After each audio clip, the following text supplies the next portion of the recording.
اسی لیے تو کہہ رہی تھی، مگر آپ کچھ زیادہ ہی رحم دل بن گئے تھے۔ میں بے بسی سے بولا، کسی بے گناہ کو مارنے پر بھی تو دل راضی نہیں ہوتا۔ وہ شرارتی انداز میں بولی، یہ بات اس وقت تو یاد نہیں آئی تھی جب مجھے باندھ کر پٹائی کر رہے تھے۔ یہ بھی معلوم ہے نا کہ بعد میں کتنا پچھتایا تھا۔ پچھتاتے تو بعد میں آپ کا رویہ ایسا نہ ہوتا۔ یہ بتاؤ، کیا اس کے بعد تمہاری کسی بات سے انکار کیا تھا؟ کیا تمہیں جانے دیا؟ حالانکہ سردار تمہیں جانے کا کہہ چکا تھا۔ جو چیز مانگی تمہارے حوالے کی کہ نہیں؟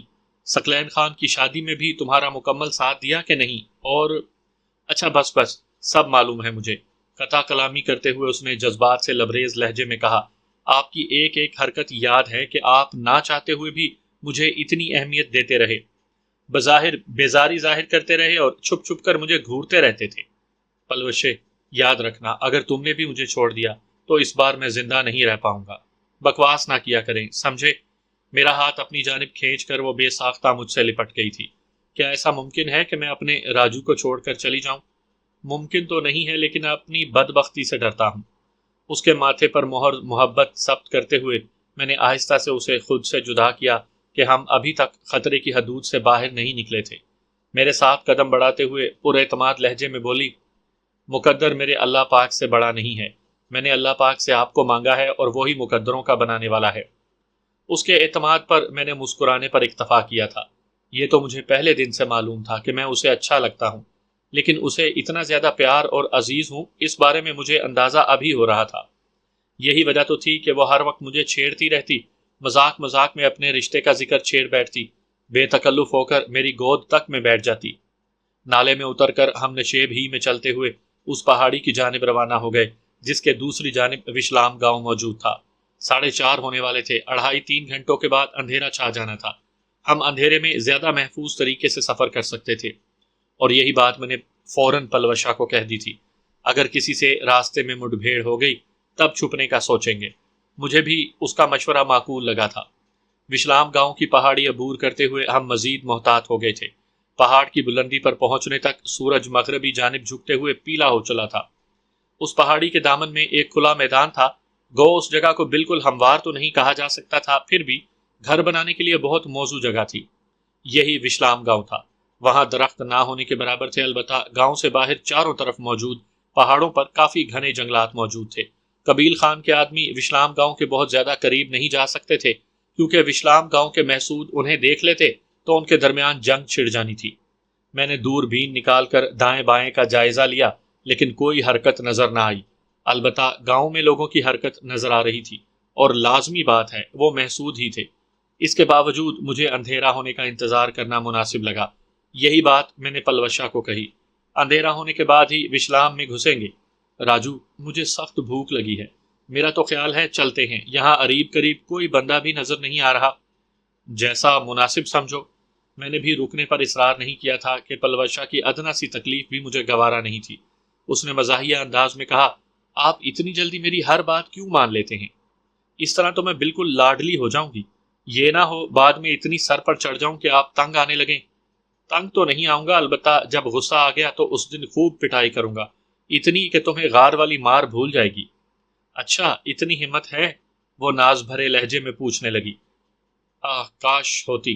میں نے گہرا سانس لیتے ہوئے بے بسی ظاہر کی۔ وہ کھلکھلا کر ہنس پڑی تھی۔ اچھا راجو، سچ بتائیں، جب آپ کو معلوم ہوا تھا کہ میں قبیل خان کی دشمن ہوں اور آپ نے بے گناہ اور بے قصور ہی مجھے اذیت کا نشانہ بنا ڈالا ہے، تب آپ کو کیسا محسوس ہوا تھا؟ اس سے پہلے کہ میں اس کی بات کا جواب دیتا، دھماکے کی آواز سے ماحول گونج اٹھا تھا۔ گولی کا نشانہ ہم ہی تھے۔ 100-150 گز کے فاصلے سے چلائی جانے والی گولی شوں کرتی ہوئی ہمارے قریب سے گزر کر 4-5 گز دور موجود درخت کے تنے میں پیوست ہو گئی۔ نیچے لیٹو، چیخ کر پلوشا کو کہتے ہوئے میں خود بھی لیٹ گیا تھا۔ وہاں چھدرے چھدرے درخت موجود تھے۔ گولی چلانے والے نے اگر ہمارے قریب پہنچنے کی کوشش کی ہوتی تو لازماً نظر آ جاتا۔ اسی وجہ سے اس نے ہمیں دور سے نشانہ بنانے کی کوشش کی تھی۔ ہمارے لیٹتے ہی 2-3 اور گولیاں چلی، لیکن زمین میں لیٹا ہونے کی وجہ سے اب ہم واضح ہدف نہیں رہے تھے۔ میں نے فائر آنے کی جگہ کی طرف نظریں دوڑائیں، لیکن کچھ نظر نہ آیا۔ اسی وقت پلوشا نے سیفٹی لیور نیچے کرتے ہوئے 2-3 گولیاں اس جانب جھونک دیں۔ ان کی طرف سے بھی جواب دیا جانے لگا، لیکن یہ اندھی فائرنگ تھی۔ اچانک مجھے خیال آیا کہ کافی دیر سے آئی قوم پر ان میں سے کسی کی آواز نہیں آ رہی تھی۔ یقیناً جب انہیں معلوم ہوا کہ ان کے ساتھی کا آئی کام ہمارے پاس ہے، تبھی انہوں نے چینل تبدیل کر دیا ہوگا۔ یوں بھی وہ زیادہ سے زیادہ چینل ہی تبدیل کر سکتے تھے کہ آئی کام کے علاوہ ان کے پاس رابطے کا کوئی ذریعہ بھی موجود نہیں تھا۔ میں چینل تبدیل کرنے لگا، جلد ہی ان کی آواز سنائی دینے لگی۔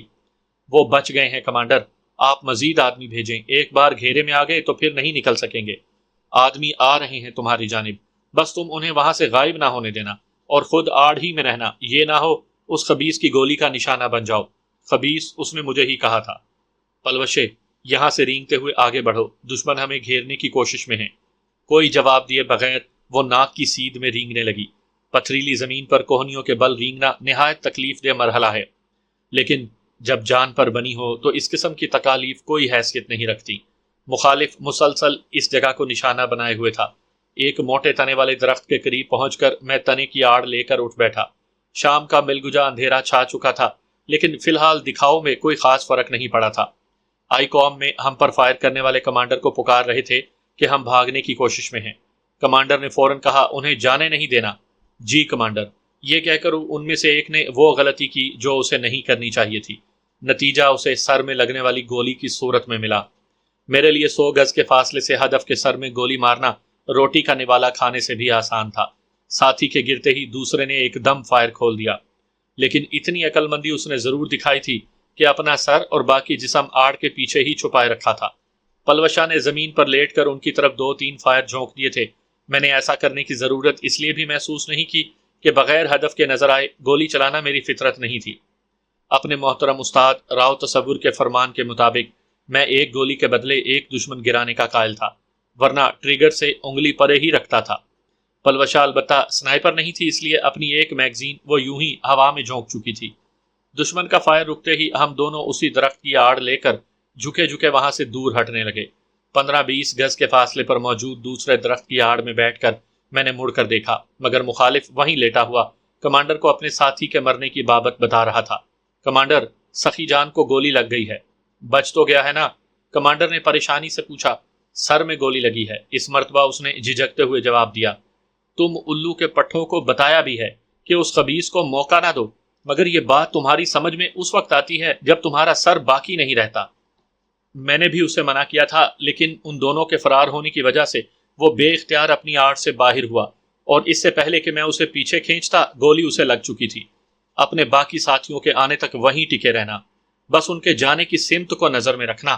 دونوں وشلام کی جانب ہی جا رہے ہیں۔ ٹھیک ہے، کمک تمہارے پاس پہنچنے ہی والی ہوگی، اور اگر وہ وشلام میں گھسنے میں کامیاب ہو جاتے ہیں تو میرا انتظار کرنا، کہیں محسودوں کے ساتھ لڑائی نہ شروع کر دینا۔ اس نے مؤدبانہ انداز میں کہا۔ ٹھیک ہے جی۔ ان کی باتیں سنتے ہوئے ہم آگے بڑھتے گئے۔ جو ہی دشمن اور ہمارے درمیان جھاڑیوں کا جھنڈ آیا، ہم اٹھ کر بھاگ پڑے۔ ہمیں تو یہ بھی معلوم نہیں تھا کہ دشمن کی مدد کس جانب سے آنا تھی۔ اترائی کی وجہ سے ہماری رفتار کافی تیز تھی۔ 15-20 منٹ دوڑنے کے بعد ہم ایک دم درختوں کی حد سے نکل کر کھلی جگہ پر آئے۔ سامنے ہی مکانوں کا سلسلہ شروع ہو رہا تھا۔ ابھی ہم پہلے مکان کے قریب پہنچے ہی تھے کہ دیوار کے عقب سے 4 آدمی ہاتھوں میں ہتھیار تھامے باہر نکلے۔ خبردار، اپنے ہاتھ اوپر کر لو، ان میں سے ایک کرخت آواز میں بولا۔ میں نے گہرا سانس لیتے ہوئے پلوشا کی جانب دیکھا۔ مدھم پڑتی روشنی میں مجھے اس کے چہرے پر چھائے اطمینان بھرے تاثرات نے چونکا دیا تھا۔ مجھے کوئی جواب دینے کے بجائے وہ مسلح افراد کو مخاطب ہوئی۔ ہم دوست ہیں اور مدد مانگنے آئے ہیں، پہلے اپنا تعارف کرواؤ۔ اس مرتبہ بھی اس نے بات کی جس نے ہمیں للکارا تھا۔ ہمارا تعارف سردار خوشحال خان کا ماموزاد بھائی قابل خان محسود کروائے گا۔ آ جاؤ۔ اس مرتبہ اس کے لہجے میں پہلے والی تندی غائب تھی۔ ہم اپنے ہتھیار کندھے سے لٹکا کر ان کے قریب ہو گئے۔ مجھ سے مسافہ کر کے انہوں نے پلوشا کی جانب بھی مسافے کے لیے ہاتھ بڑھایا۔ وہ بے تکلفی سے تمام لوگوں سے مسافہ کرنے لگی۔ اس سے پہلے بھی بغیر کسی جھجک کے مردوں سے مسافہ کیا کرتی تھی، لیکن نامعلوم اس وقت مجھے اس کا یوں مسافہ کرنا بہت زیادہ برا لگا تھا۔ پلوشا ان سے مسافہ کر کے میرے قریب ہوتے ہوئے بولی، آپ کو چوٹ تو نہیں لگی ہے نا؟ میں کوئی جواب دیے بغیر خاموش رہا۔ مجھے ابھی تک اس کا مسافہ ہضم نہیں ہو رہا تھا، حالانکہ اس سے پہلے وہ مردوں میں ناچتی بھی رہی تھی، اور لڑکے کا بھیس اپنانے کی وجہ سے ہر کسی سے بے تکلف ہو کر مسافہ بھی کر لیتی تھی، لیکن اس سب کے باوجود مجھے بہت برا محسوس ہو رہا تھا۔ پلوشا کو بھی میری خاموشی ظاہر ہو گئی تھی۔ راجو، کیا بات ہے؟ میرا ہاتھ تھامتے ہوئے اس نے دھیمے لہجے میں پوچھا۔ اس بار بھی میں کوئی جواب دیے بغیر خاموش رہا۔ اوئے راجو، کیا اتنا اعتبار نہیں ہے اپنی پلوشے پر؟ اس کی آواز سرگوشی میں ڈھل گئی تھی۔ کہتے ہیں محبت کرنے والے بغیر بتائے ایک دوسرے کے احساسات جان لیتے ہیں، اور میرے دل کی بات جانتے ہوئے اس نے اس مقولے کو سچا ثابت کر دیا تھا۔ اچھا، آئندہ کسی سے بھی ہاتھ نہیں ملاؤں گی۔ میزبانوں کی پرواہ کیے بغیر اس نے میرا ہاتھ کھینچ کر مجھے روک لیا تھا۔ اس کے لہجے میں شامل تشویش سے مجھے خوشی ہوئی تھی۔ ہمارے میزبانوں کے ہونٹوں پر مسکراہٹ دوڑ گئی تھی۔ ان میں سے ایک دبی زبان میں دوسرے ساتھی سے کہنے لگا، لڑکا ہو کر لڑکیوں کی طرح بات کر رہا ہے۔ اس کی آواز میرے کانوں تک پہنچ گئی تھی۔ میں نے اسے نظر انداز کرتے ہوئے پلوشے کو مخاطب ہو کر کہا، پاگل نہ بنو، میں بالکل بھی خفا نہیں ہوں۔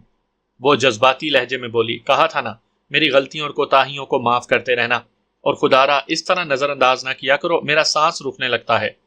پاگل نہ ہو، چاہت بھرے انداز میں کہتے ہوئے میں اسے بازو سے پکڑ کر ساتھ چلانے لگا۔ ہمارے میزبان پھر رہنمائی کے لیے آگے بڑھ گئے۔ وہ سیدھا ہمیں خوشحال خان کی وسیع بیٹھک میں لے گئے تھے۔ قبیل خان کے آدمیوں کے ساتھ ہمارے فائرنگ کے تبادلے کی وجہ سے وہ اس وقت بیٹھک ہی میں موجود تھا۔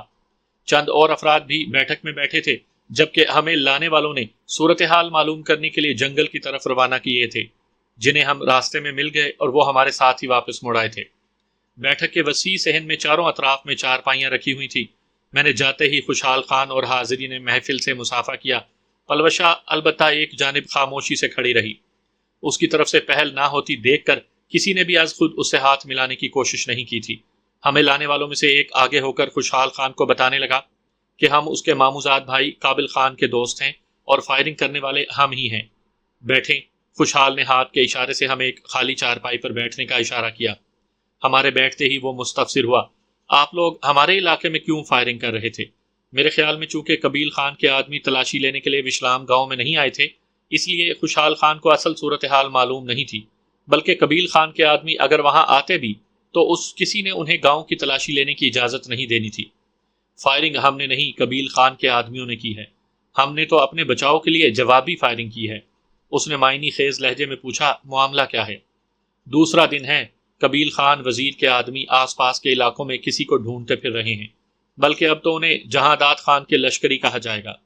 وہ قبیل خان کے قاتل کو تلاش کرتے پھر رہے ہیں۔ تو آپ لوگوں پر انہوں نے غلطی سے گولیاں چلائی ہیں؟ میں اطمینان سے بولا، نہیں، خیر غلطی تو نہیں کہہ سکتے کہ ہم دونوں ہی قبیل خان کے قاتل ہیں۔ کیا؟ اس بار اس کے لہجے میں حیرانی تھی۔ جی ہاں، اصل بات تو یہی ہے۔ تو آپ لوگ یہاں کیا لینے آئے ہیں؟ پناہ، اس نے فوراً انکار کرتے ہوئے کہا۔ میں قبیل خان کے قاتلوں کو پناہ دے کر ایک نئی جنگ نہیں چھیڑ سکتا، اس لیے آپ لوگ کھانا وغیرہ کھا کر تشریف لے جائیں۔ قبیل خان آپ کا بھی تو دشمن تھا۔ پلوشا نے پہلی مرتبہ زبان کھولی۔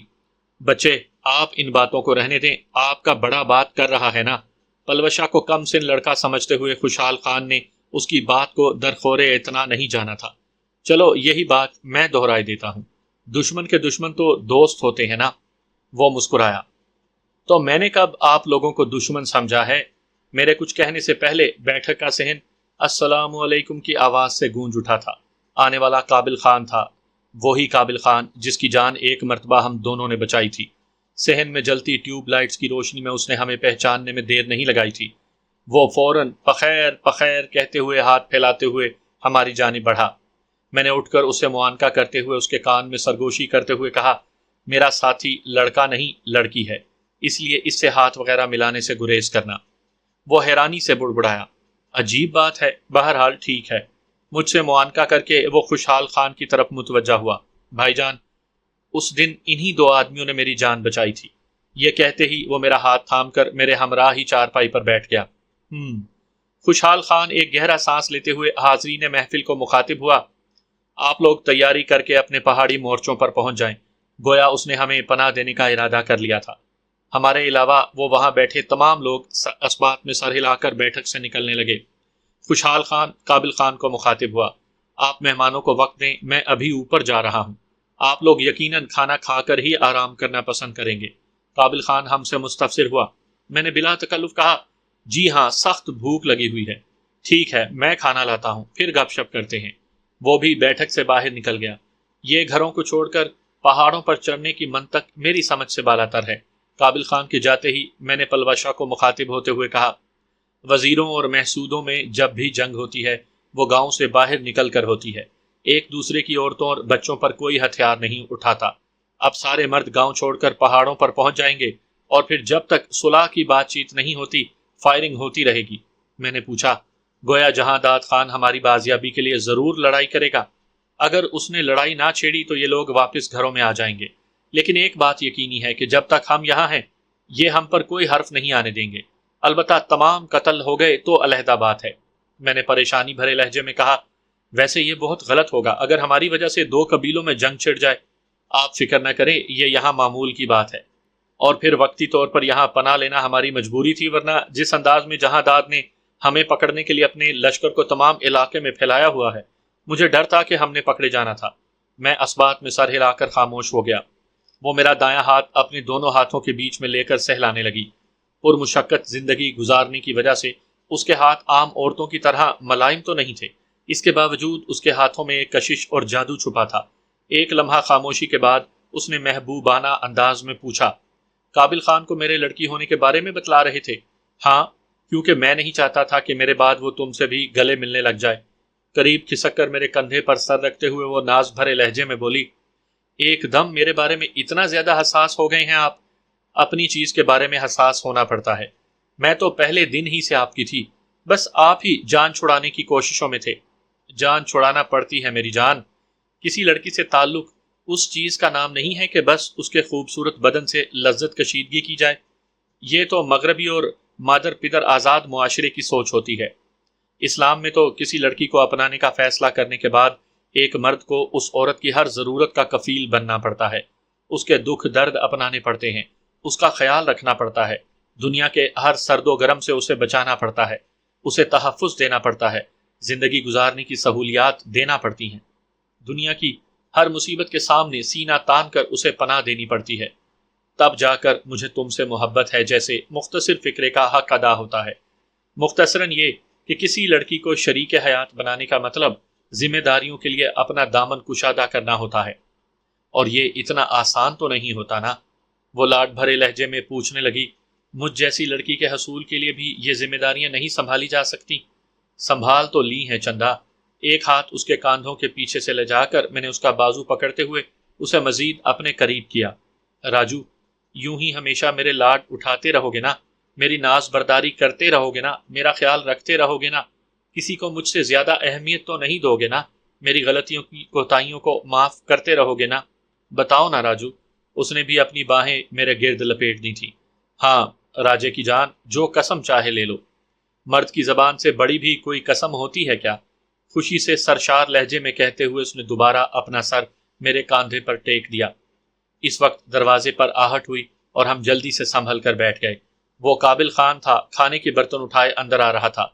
معافی چاہتا ہوں، فی الحال تو جو پکا تھا وہی لے آیا ہوں، کل انشاءاللہ خصوصی طور پر آپ کی مہمان نوازی کریں گے۔ چکن کری کا بھرا ہوا ڈونگا دیکھتے ہی میں نے مسکرا کر کہا، اس سے اچھا اور کیا کھلائیں گے بھائی؟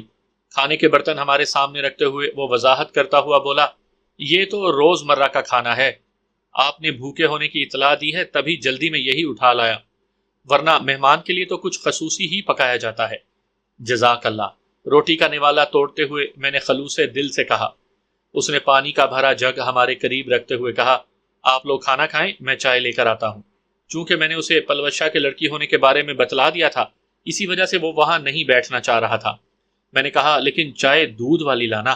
ٹھیک ہے، کہتے ہوئے وہ بیٹھک سے نکل گیا اور ہم کھانے پر ٹوٹ پڑے۔ ہمارے کھانے سے فارغ ہونے تک وہ چائے لے آیا تھا۔ ہم بمشکل ہی چائے پی سکے تھے کہ سردار خوشحال خان دو دراز قامت محافظوں کے ساتھ بیٹھک میں داخل ہوا۔ قابل خان، اپنے مہمانوں کو اندر کمرے میں لے جاؤ، جہاں داد خان چند منٹ تک خود یہاں پہنچنے والا ہے۔ جی بھائی، قابل خان سعادت مندی سے بولا، جبکہ میں اور پلوشا اپنا سامان اٹھا کر خود بخود کمرے کی جانب بڑھ گئے تھے۔ قابل خان نے زبردستی ہمارے ہاتھوں سے سامان تھاما اور آگے بڑھ کر کمرے کا دروازہ کھول دیا۔ آپ یہاں بیٹھیں اور خود اپنے کانوں سے دونوں سرداروں کی بات چیت سن لیں۔ میں نے کہا، قابل خان، کوئی ایسا طریقہ نہیں ہو سکتا کہ آپ ہمیں حفاظت سے کہیں اور منتقل کر دیں تاکہ دونوں قبیلوں کے درمیان خواہ مخواہ ہونے والا جھگڑا روکا جا سکے؟ قابل خان نے خفگی بھرے لہجے میں جواب دیا، دوبارہ ایسا نہ کہنا بھائی، اگر دونوں قبیلوں کے درمیان جھگڑا چھڑا بھی تو اس کی وجہ جہاں داد خان ہوگا۔ اتنا تو اسے معلوم ہونا چاہیے کہ قبائلی اپنے مہمانوں کی حفاظت کرنا جانتے ہیں۔ نہیں، میرا مطلب یہ نہیں تھا۔ آپ ہر قسم کے مطلب کو رہنے دیں بھائی۔ قابل خان نرمی سے مسکراتا ہوا باہر نکل گیا۔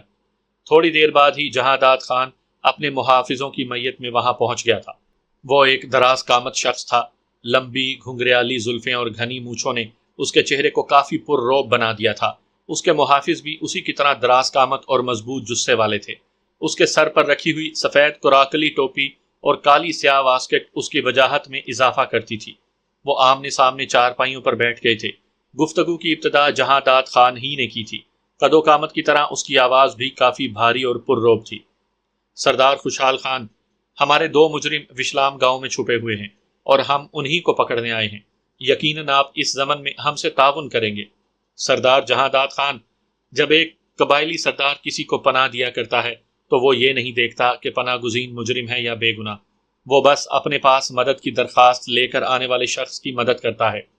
اور جہاں تک تعلق ہے ان افراد کا جو ابھی تھوڑی دیر پہلے یہاں پہنچے ہیں، تو وہ پناہ گزین نہیں بلکہ میرے محسن ہیں، اور محسنوں کی حفاظت کی جاتی ہے، انہیں قتل نہیں کروایا جاتا۔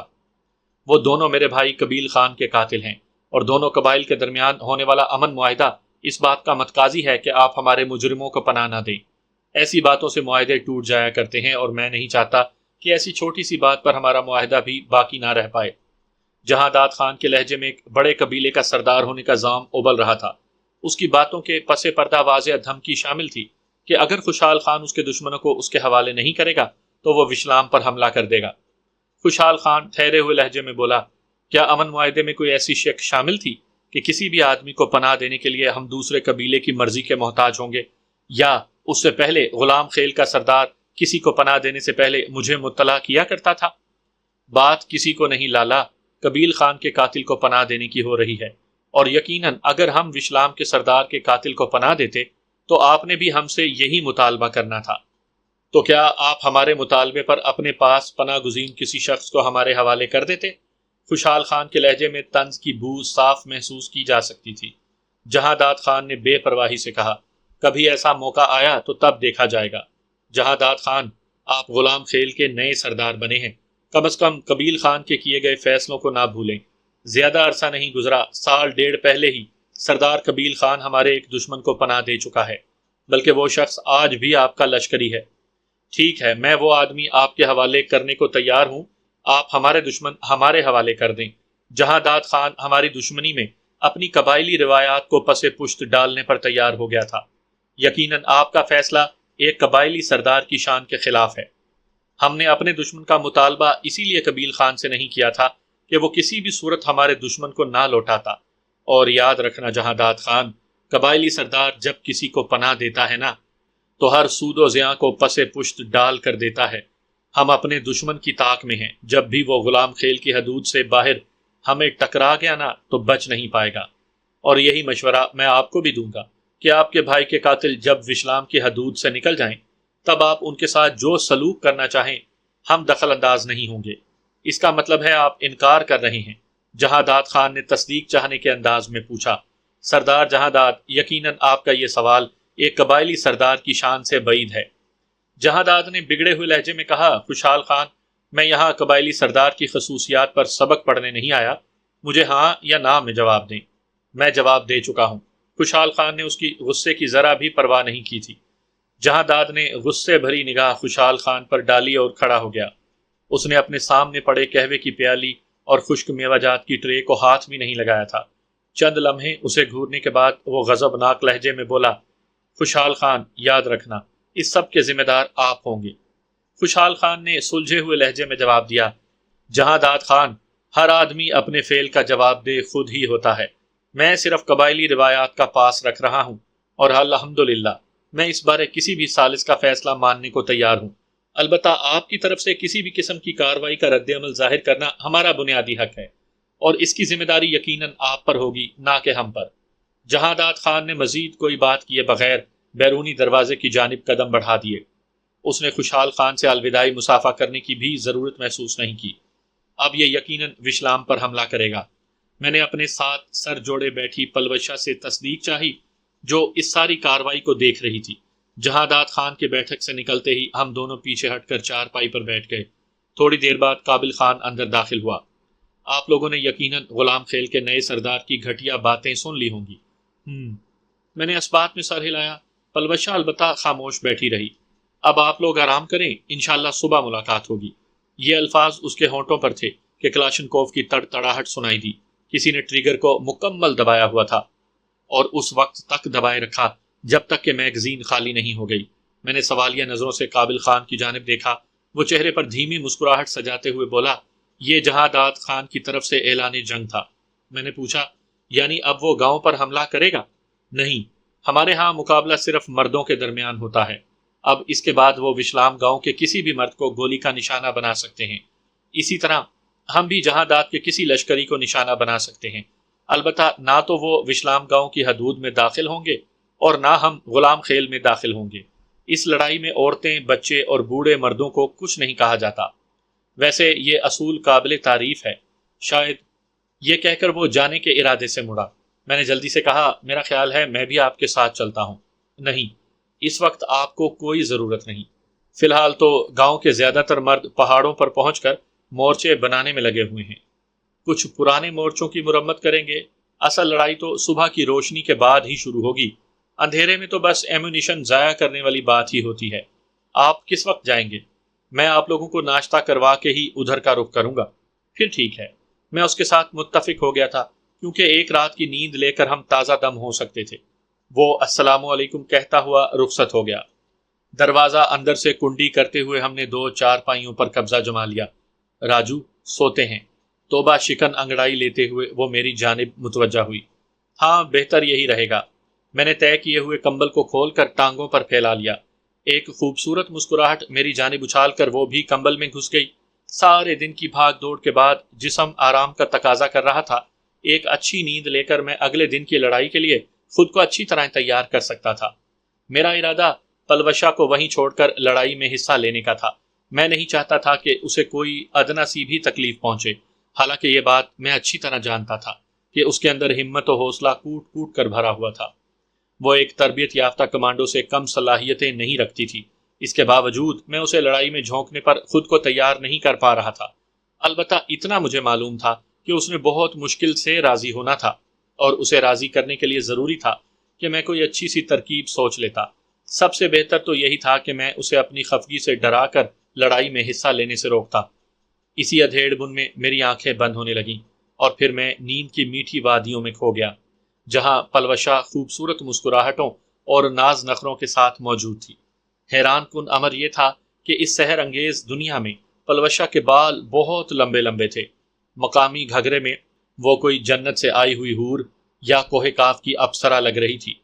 اس لباس میں وہ کسی ہندو ناری کی طرح میرے سامنے خوبصورت رقص کر رہی تھی۔ مدھر دل لبھانے والے دھیمے ساز نہ جانے کہاں سے بلند ہو رہے تھے۔ اچانک دور کہیں کلاشنکوف کی تڑتڑاہٹ ابھری اور میری آنکھ کھل گئی۔ رات کے 2 بج رہے تھے۔ کمرے میں ابھی تک ٹیوب لائٹ جل رہی تھی۔ میز پر پانی کا بھرا جگ اور گلاس رکھا تھا۔ پانی کا گلاس بھرتے ہوئے میں نے پلوشہ کی جانب دیکھا۔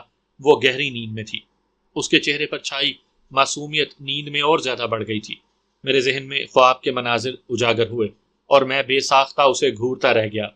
جانے میں کتنی دیر اسے یوں ہی گھورتا رہتا کہ اچانک کسمساتے ہوئے اس نے کروٹ بدلی اور اس کا چہرہ میری آنکھوں کے سامنے سے ہٹ گیا۔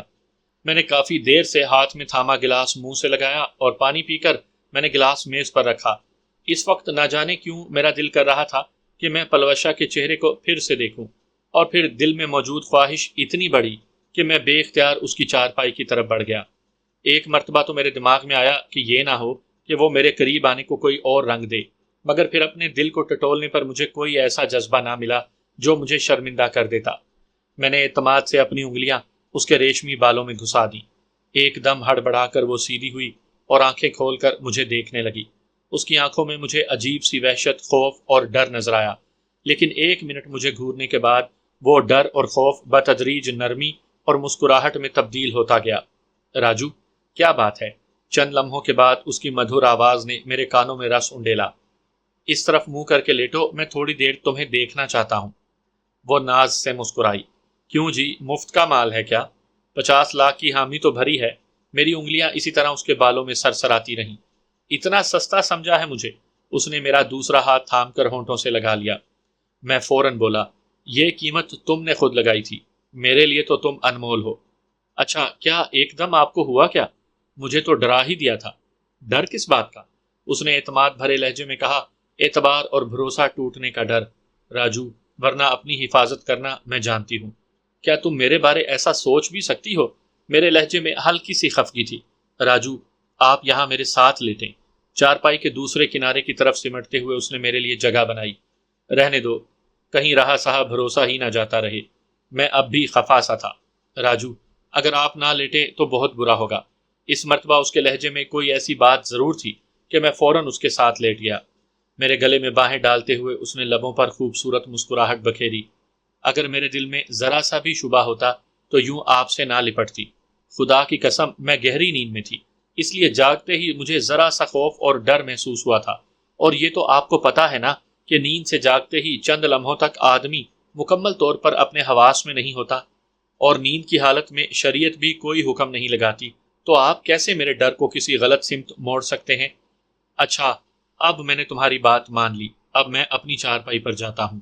باوجود اس کے کہ اس کے بارے میں میرے دل میں کوئی غلط خیال موجود نہیں تھا، پھر بھی میں اس کے ساتھ نہیں سو سکتا تھا۔ وہ ابھی تک میری شرعی بیوی نہیں بنی تھی۔ ایک چارپائی پر لیٹنا کسی طور بھی مناسب نہیں تھا، اور یہ بات وہ مجھ سے بھی اچھی طرح جانتی تھی۔ بغیر ضد کیے اس نے شوخی بھرے لہجے میں کہا، ٹھیک ہے، اور کیا یاد کریں گے، میں اسی کروٹ لیٹی ہوئی ہوں، آپ کا جب تک جی چاہے مجھے دیکھتے رہیں۔ شکریہ جی۔ اس کے ماتھے کو اپنے ہونٹوں کا نشانہ بناتے ہوئے میں اپنی چارپائی پر آ گیا۔ وہ دل آویز تبسم ہونٹوں پر سجائے مجھے گھورتی رہی۔ میری نگاہیں بھی اسی کے ملیح چہرے پر گڑی رہیں، اور اسی طرح اسے گھورتے گھورتے میں ایک بار پھر نیند کی وادیوں میں کھو گیا۔ میری دوبارہ آنکھ اذان کی آواز سے کھلی تھی۔ پلوشا ابھی تک نیند میں تھی۔ میں کمرے سے باہر نکل کر بیٹھک کے ایک کونے میں بنے بیت الخلاء کی جانب بڑھ گیا۔ وہاں پلاسٹک کے 3 ڈرم پانی کے بھرے ہوئے پڑے تھے، اور ان کے ساتھ پلاسٹک کے چند لوٹے بھی رکھے تھے۔ میں وضو کر کے کمرے میں واپس آیا، وہ ابھی تک سوئی ہوئی تھی۔ دیوار سے لٹکا جائے نماز اتار کر میں وہیں نماز پڑھنے لگا۔ میرے نماز پڑھنے تک وہ بھی جاگ گئی تھی۔ جائے نماز دیوار میں گڑی کیل میں لٹکا کر میں اپنی چارپائی پر آن بیٹھا۔ وہ بستر چھوڑ کر منہ ہاتھ دھونے چل پڑی۔ اس کی واپسی پر ہم گپ شپ کرنے لگے۔ طلوع آفتاب کے بعد قابل خان ناشتے کے برتن اٹھائے وہاں پہنچ گیا۔ پرتکلف ناشتے کے بعد میں جانے کے لیے تیار تھا۔ قابل خان ناشتے کی برتن واپس کر کے لوٹا اور کہا، چھوٹی بہن کو میں اپنی بیوی کے پاس چھوڑ دیتا ہوں اور ہم دونوں چلتے ہیں۔ کیا؟ وہ تیز لہجے میں بولی۔ میں کوئی بہن وہن نہیں ہوں، فی الحال مجھے بھائی ہی سمجھو۔ پلوشے، تمہارا دماغ ٹھیک ہے؟ میں نے ذرا سختی سے کہا۔ نہیں ٹھیک، پھر؟ اپنی موٹی موٹی غلافی آنکھوں سے مجھے گھورتے ہوئے اس نے بفرے ہوئے لہجے میں کہا، کبھی کسی بغیرت کی بات مان بھی لیا کرو۔ مجھے شدید تپ چڑھ گئی تھی۔ وہ ترکی با ترکی بولی، اگر کوئی بغیرت ہوتا تو مان بھی لیتی۔ تم نے یہاں رہنا ہے کہ نہیں؟ میں نے 2 ٹوک لہجے میں پوچھا۔ نہیں نہیں نہیں، میں نے وہیں رہنا ہے جہاں آپ ہوں گے، اس نے حتمی انداز میں جواب دیا۔ میں نے بگڑتے ہوئے پوچھا، کیوں؟ میں بچہ ہوں جسے تمہاری حفاظت کی ضرورت ہوگی؟ وہ جھٹ بولی، میں تو بچی ہوں نا، اور مجھے آپ کی حفاظت کی ضرورت ہے، اسی لیے تو یہیں چھوڑے جا رہا ہوں۔ کتنی بار بتاؤں، یہاں نہیں رہنا، آپ کے ساتھ ہی جانا ہے۔ ٹھیک ہے، جو مرضی آئے کرو۔ میرا پارا سچ مچ بلند ہو گیا تھا۔ وہ قابل خان کو مخاطب ہوئی، قابل بھائی، آپ 1 منٹ کے لیے ہمیں اکیلا چھوڑ سکتے ہیں؟ کیوں نہیں؟ وہ باہر جانے لگا۔ کوئی ضرورت نہیں۔ میں نے اسے روکنے کی کوشش کی مگر وہ باہر نکل گیا تھا۔ راجو، میں سچ میں روٹھ جاؤں گی۔ میرا روکھا لہجہ اس سے برداشت نہیں ہو پایا تھا۔ تو منع کس نے کیا ہے؟ میں نے خشک لہجے میں کہا اور سنائپر رائفل کا تھیلا پیچھے ڈالنے لگا۔ آپ سے نہیں، زندگی سے، عجیب سے لہجے میں کہتے ہوئے اس نے جیب سے قبیل خان والا پستول نکال کر کن پٹی سے لگا لیا۔ میرا دل جیسے اچھل کر حلق میں آ گیا تھا۔ میں تڑپ کر آگے بڑھا اور اس کے ہاتھ سے پستول چھین کر اس کے چہرے پر 2 تھپڑ جڑ دیے۔ بے وقوف، احمق، جاہل، گندی، میرے منہ میں جو آیا بکتا چلا گیا۔ میرے تھپڑوں اور الفاظ کا اس پر ذرا بھی اثر نہیں ہوا تھا۔ وہ اطمینان بھرے لہجے میں پوچھنے لگی، اپنے ساتھ خوشی خوشی لے کے جائیں گے کہ نہیں؟ آ جانا، لیکن وعدہ کرو آج کے بعد ایسی حرکت نہیں کرو گی۔ میں نے اسے کھینچ کر سینے سے لگاتے ہوئے خوف بھرے لہجے میں کہا، پہلے آپ وعدہ کریں کہ کبھی چھوڑنے کی بات نہیں کریں گے۔ میرے کندھے سے چہرہ رگڑتے ہوئے اس نے ایسے لہجے میں کہا جس میں کسی کے اپنا ہونے کا غرور شامل تھا، کب چھوڑنے کی بات کی ہے چندا؟ میں اسے زور سے اپنے ساتھ بھینچنے لگا۔ میں نے تو تمہاری حفاظت کے لیے کہا تھا، کہ اگر تم یہاں رہو گی تو وہاں میں تسلی سے لڑائی کا حصہ بن سکوں گا۔ راجو، میں موم کی گڑیا صرف آپ کے لیے ہوں، ورنہ یہ بات تو آپ بھی اچھی طرح جانتے ہیں کہ ایسے مراحل میرے لیے کوئی نئی چیز نہیں، اور جہاں تک تعلق ہے مرنے کا، تو موت کا وقت ٹلا تو نہیں کرتا، تو کیوں نہ جب موت آئے تو میں اپنے راجو کی باہوں میں ہوں۔ اس سے بڑی خوش قسمتی اور سعادت میرے لیے کیا ہو سکتی ہے؟ میرا خیال تھا کہ تم اتنی زیادہ ضدی اور ہٹ دھرم نہیں ہوگی، مگر میں غلط نکلا۔ اسے خود سے علیحدہ کرتے ہوئے میں بیرٹ M107 کے تھیلے کی ڈوریاں کندھے میں ڈالنے لگا۔ مجھے آپ کی باتوں سے اب بھی خفگی کی بو آ رہی ہے۔ سامان والا تھیلا اٹھاتے ہوئے اس نے بغور میرے چہرے کو دیکھا۔ اس کا معصومیت سے پر لہجہ سنتے ہوئے میرے منہ سے بے اختیار کہا نکل گیا۔ ہاں اب ٹھیک ہے۔ اس نے کلاشنکوف اٹھا کر کندھے سے لٹکا لی۔ میں نے بھی اپنی کلاشنکوف اٹھاتے ہوئے سنجیدہ ہو کر کہا، پلوشے، آئندہ مجھے ایسا موقع کبھی نہ دینا۔ کمینی، تم نے میرا سانس ہی نکال دیا تھا۔ معافی چاہتی ہوں، آئندہ ایسا نہیں ہوگا۔ وہ بھی ایک دم سنجیدہ ہو گئی۔ قابل خان بیٹھک کے صحن میں بچھی ہوئی چارپائیوں پر بیٹھا اپنی کلاشنکوف پر کپڑا مار رہا تھا۔ قبائلی حضرات اپنی صفائی سے زیادہ اپنے ہتھیار کی صفائی کا خیال رکھتے ہیں۔ خود کئی دن کے میلے کپڑے زیب تن کیے ہوئے ہوں گے، مگر ان کا ہتھیار خوب چمک رہا ہوگا۔ تو کیا فیصلہ ہوا؟ ہمیں کمرے سے برآمد ہوتا دیکھ کر وہ اٹھ کھڑا ہوا۔ وہی جو میں چاہوں گی، پلوشا نے شوخی بھرے لہجے میں کہا، اور قابل خان بے ساختہ ہنس پڑا۔ ذیشان بھائی، اس کا مطلب ہے آپ ہماری بہن سے ڈرتے ہیں۔ گہرا سانس لیتے ہوئے میں نے کہا، احمقوں سے ڈرنا ہی پڑتا ہے۔ بات تو 16 آنے صحیح کی ہے۔ کلاشنکوف کو کندھے سے لٹکا کر وہ بھی چلنے کے لیے تیار ہو گیا۔ اس کی میت میں چلتے ہوئے ہم بیٹھک سے باہر نکل آئے۔ اکا دکا فائر کی آواز سنائی دے رہی تھی۔ قابل خان نے ہاتھ میں کینوڈ کا سیٹ پکڑا ہوا تھا۔ یہ بھی آئی کام کی طرح وائرلیس سیٹ تھا۔ بیٹھک سے نکلتے ہی وہ اپنے آدمیوں کو ہمارے آنے کی اطلاع دینے لگا۔ میں 2 آدمیوں کے ساتھ اوپر آ رہا ہوں۔ اس نے اس انداز میں کہا تھا کہ اگر کوئی دشمن سن بھی لیتا تو اسے یہ معلوم نہ ہوتا کہ اس کے ساتھ ہم جا رہے ہیں۔ آ جائیں۔ ریڈیو سیٹ سے ایک نامانوس آواز ابھری۔ یقیناً وہ خوشحال خان کے لشکر کا کوئی کمانڈر تھا۔ بہتر ہوتا کہ آپ اپنا سامان یہیں چھوڑ دیتے، صرف ہتھیار ہی کافی تھے۔ قابل خان نے میری پیٹھ پر لادے تھیلے کی طرف اشارہ کرتے ہوئے کہا، اتنا وزن ساتھ پھرانے کا کیا فائدہ؟ میں نے ہنس کر کہا، یہ ہتھیار ہی ہے بھائی۔ یہ بھلا کون سا ہتھیار ہے؟ اس کے لہجے میں حیرانی تھی۔ یہ سنائپر رائفل ہے۔ اچھا، دور مار رائفل ہے۔ اس نے سمجھنے والے انداز میں سر ہلایا۔ بالکل صحیح سمجھے۔ اس نے جھجکتے ہوئے کہا، اچھا اگر برا نہ مانو تو ایک بات پوچھوں؟ پوچھو۔ گاؤں کے آخری مکان کے پیچھے چھوڑ کر ہم تھوڑا سا نشیب میں اترے۔ اس سے آگے ہمیں احتیاط سے جانا تھا۔ گو دشمن کچھ فاصلے پر تھا، لیکن ان کے پاس اگر کوئی سنائپر رائفل ہوتی تو گولی لگنے کا خطرہ بڑھ جاتا۔ پچھلے دنوں قبیل خان کے ایک مخالف کا تذکرہ سننے میں آ رہا ہے جو کافی اچھا نشانے باز ہے، جسے قبیل خان کے آدمی ایس کہتے ہیں۔ بلکہ سنا ہے اس دن قبیل خان کی گاڑیوں پر گھات لگانے والوں میں ہی ایس شامل تھا۔ کیا یہ سچ ہے؟ اگر سچ ہے تو وہ گیا کہاں ہے؟ آپ لوگوں کے ساتھ کیوں نہیں؟ اس دن تو گھات لگانے والے ہم 2 ہی تھے، اور قبیل خان کی گاڑیوں کو ہم نے سڑک پر بارود لگا کر تباہ کیا تھا۔ اس کے علاوہ ہمارے پاس راکٹ لانچر بھی موجود تھا۔ جو گاڑی بارود سے بچ گئی اسے راکٹ لانچر سے اڑا دیا۔ میں نے بات کو ایک دم گول مول کر دیا تھا۔ یہ کہہ کر قابل خان نے مزید سوال سے گریز کیا تھا۔ نشیب سے گزر کر ہم نے ڈھلان پر قدم رکھے اور قریباً دوڑتے ہوئے جھاڑیوں کے قریبی جھنڈ میں گھس گئے۔ دوڑنے کی وجہ سے ہمیں جھاڑیوں کے عقب میں 2-3 منٹ رک کر اپنا سانس بحال کرنا پڑ گیا تھا۔ آکسیجن کی کمی کی وجہ سے اس علاقے میں سانس پھولنا ایک عام مسئلہ ہے۔ 2-3 منٹ ٹھہر کر ہم دوبارہ آگے بڑھ گئے۔ گاہے گاہے فائر کی آواز اس بات کا پتہ دے رہی تھی کہ دونوں قبیلے سرگرم تھے۔ قابل خان ہمارے رہنمائی کے لیے آگے تھا۔ قابل خان کے پیچھے میں نے جان بوجھ کر پلوشا کو رکھا تھا کہ عقبی جانب سے دشمن کی چلائی گئی گولیوں میں سے اسے اپنے جسم کی آڑ مہیا کر سکتا تھا۔ میری اس حرکت سے وہ بھی ناواقف نہیں تھی۔ اسی وجہ سے جب میں نے اسے آگے بڑھنے کو کہا تو وہ مجھے عجیب سی نظروں سے گھور کر رہ گئی تھی۔ ایسی نظریں جن میں غصے کے ساتھ فخر اور غرور اور اپنی اہمیت کا احساس بھرا تھا۔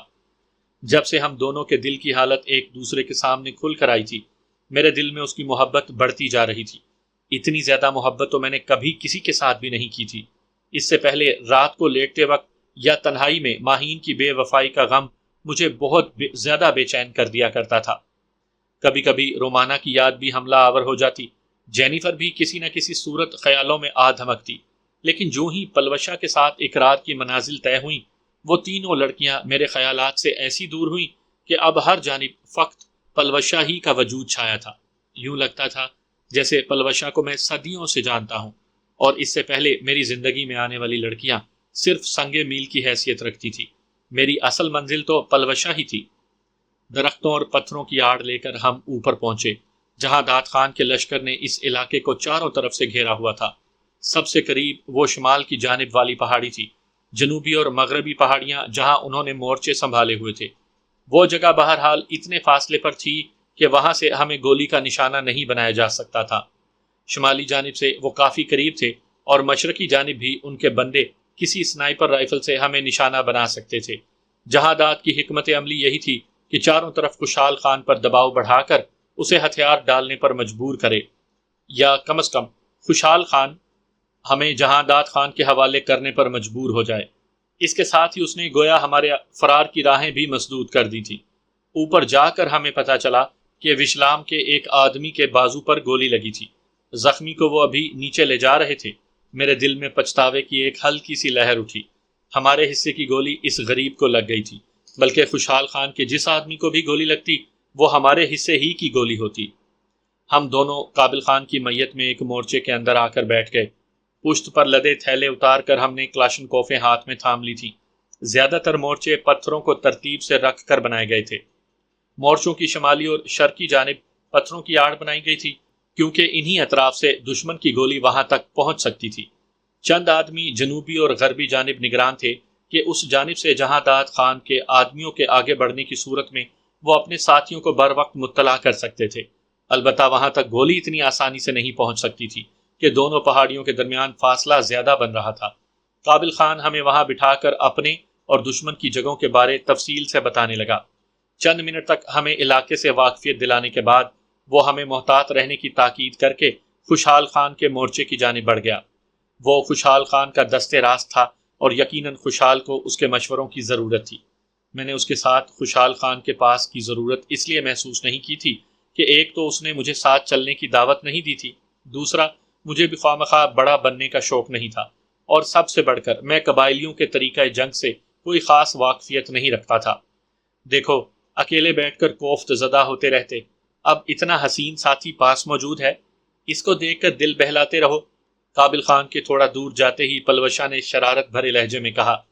عجیب لڑکی تھی، برملا اپنی تعریفوں پر شروع ہو جاتی۔ اپنی خوبصورتی اور حسن پر ہر لڑکی کو فخر و غرور ہوتا ہے، لیکن زیادہ تر لڑکیاں ایسی ہوتی ہیں جو چاہتی ہیں کہ ان کا چاہنے والا ان کی تعریف کرے۔ بذات خود وہ اپنے کو جھوٹ موٹ عام سی شکل و صورت کی لڑکی کہہ کر چاہتی ہیں کہ ان کا محبوب انہیں جھٹلاتے ہوئے ان کی تعریف میں رطب اللسان ہو جائے، جبکہ یہاں ایسی کوئی بات نہیں تھی۔ پلوشا بڑے دھونس سے خود کو پیارا اور خوبصورت کہتی، اور اس کا ایسا کہنا مجھے بہت زیادہ مسرور کر دیتا تھا۔ تمہیں خوبصورت کس نے کہا ہے؟ میں نے منہ بناتے ہوئے پوچھا۔ وہ شوخی سے بولی، بھول گئے؟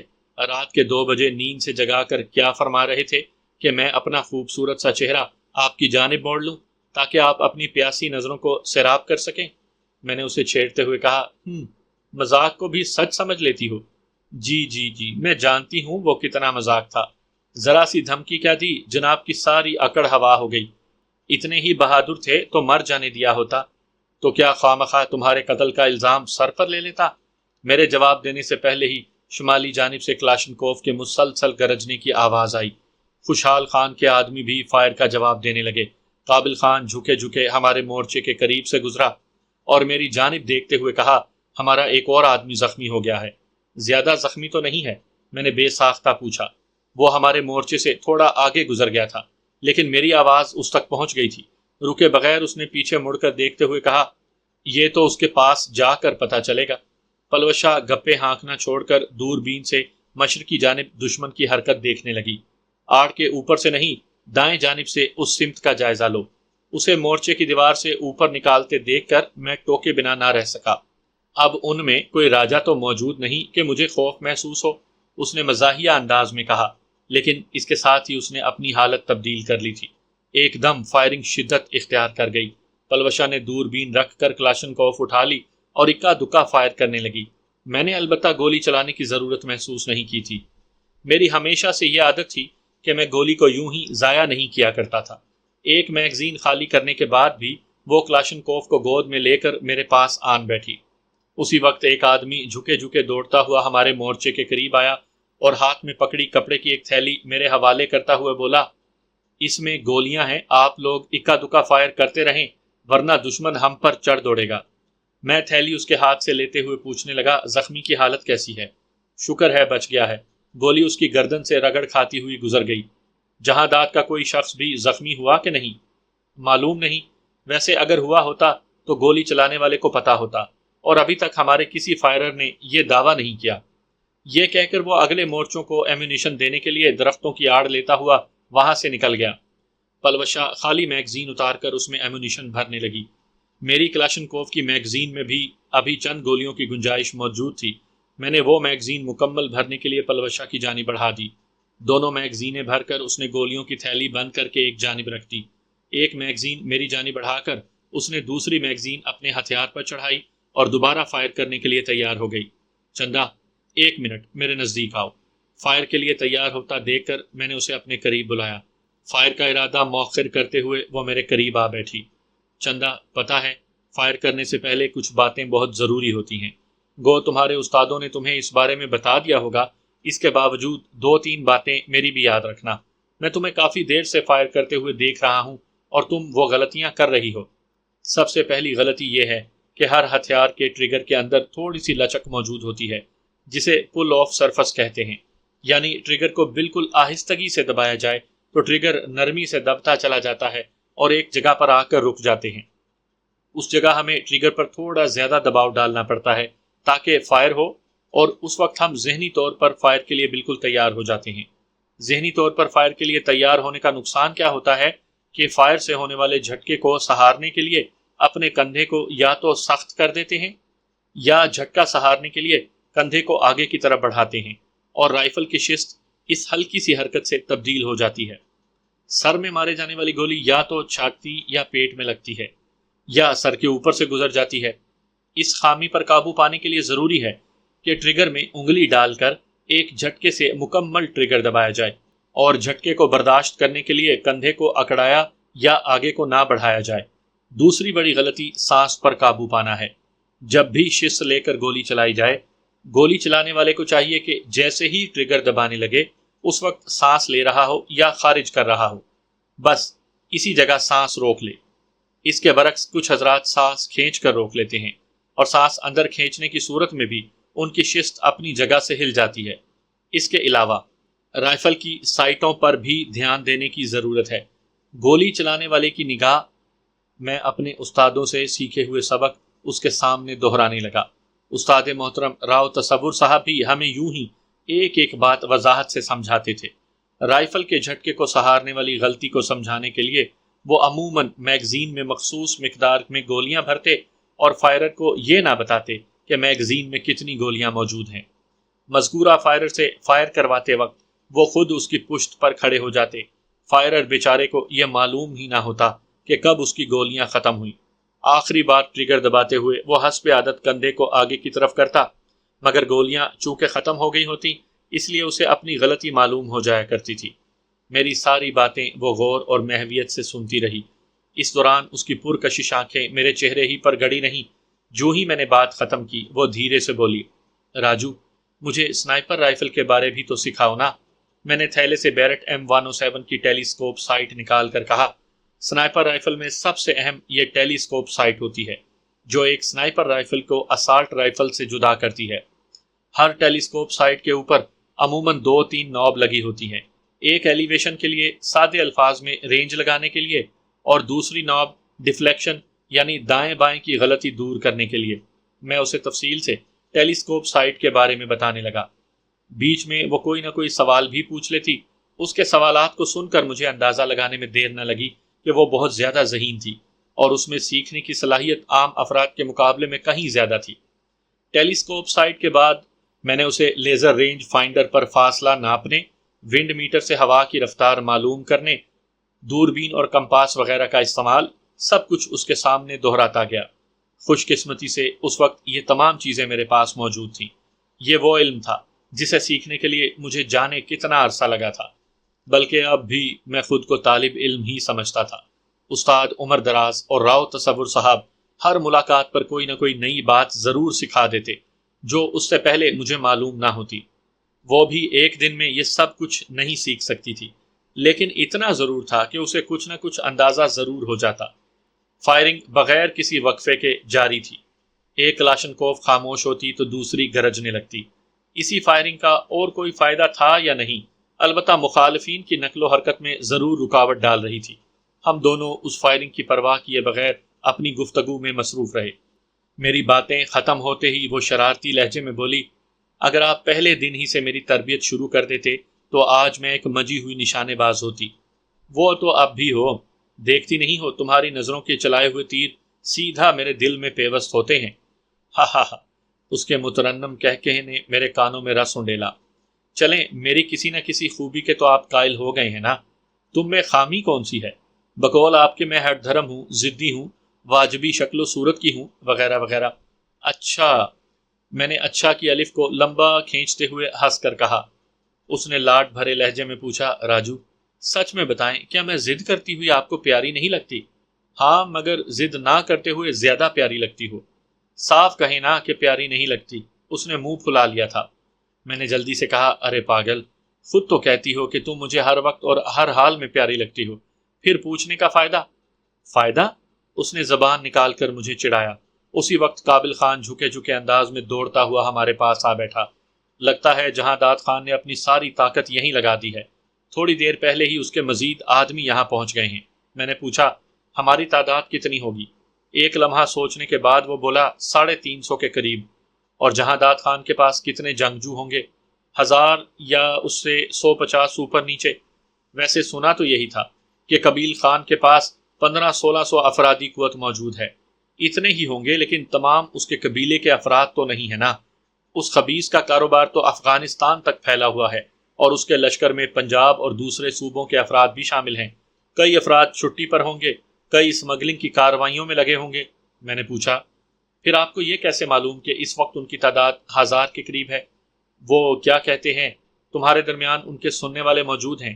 جہاں داد کے لشکر میں بھی اپنے 1-2 خیر خواہ موجود ہیں، جو زیادہ نہیں تو اتنی امداد تو کر سکتے ہیں نا ہماری۔ 2-3 کلاشنکوفیں ایک ساتھ گرجیں۔ قابل خان بھی اوندھا لیٹ کر اپنی کلاشنکوف کی آواز ہمیں سنانے لگا۔ چند گولیاں فائر کر کے وہ سیدھا ہوا اور کہنے لگا، اگر یہاں تنگ ہو رہے ہو تو میں آپ کو واپس بیٹھک میں بھجوا سکتا ہوں۔ کم از کم ہماری چھوٹی بہن کا تو خیال رکھو گے۔ قابل خان نے یہ بات مزاحیہ انداز میں کہی تھی، لیکن پلوشا کو بری لگی۔ وہ فوراً بولی، قابل بھائی، برا نہ منانا، قبیل خان کے آدمیوں سے آپ کی جان اسی چھوٹی بہن ہی نے بچائی تھی، اور اگر کوئی مزید شک ہو تو اپنے کسی تگڑے جنگجو کو خالی ہاتھ مجھ سے لڑا کر وہ بھی شک دور کر سکتے ہو۔ قابل خان نادم انداز میں بولا، ارے بہنا، آپ تو خفا ہونے لگی۔ میں تو اپنی چھوٹی بہن سے مذاق کر رہا تھا۔ آپ کا مذاق سر آنکھوں پر، لیکن آپ کی باتوں سے راجو کی طرفداری کی بو آ رہی ہے۔ پہلے بھی یہ مجھے ضدی، ہٹ دھرم اور جانے کیا کیا کہہ رہے ہیں۔ آپ کی وجہ سے تو سر پر چڑھ جائیں گے۔ پلوشا نے بھی فوراً اپنی باتوں کو مذاق کا رنگ دے دیا تھا۔ ہاں ہاں، قابل خان نے کہا لگایا، اگر ایسی بات ہے تو میں اپنے الفاظ واپس لیے لیتا ہوں۔ شکریہ بھائی، پلوشا نے ممنونیت بھرے لہجے میں کہا۔ اسی وقت کوئی وائرلیس سیٹ پر قابل خان کو آواز دے کر دن کے کھانے کی آمد کا بتانے لگا۔ گھڑی پر نگاہ دوڑانے پر مجھے 1 بجتے نظر آئے۔ انہیں آ رہا ہوں کی خبر دے کر وہ ہم سے پوچھنے لگا، کھانا یہیں بھیج دوں یا میرے ساتھ چلو گے؟ میرے کہنے سے پہلے پلوشا نے کہا، یہیں بھیج دیں، اور قابل خان سر ہلاتا ہوا رخصت ہو گیا۔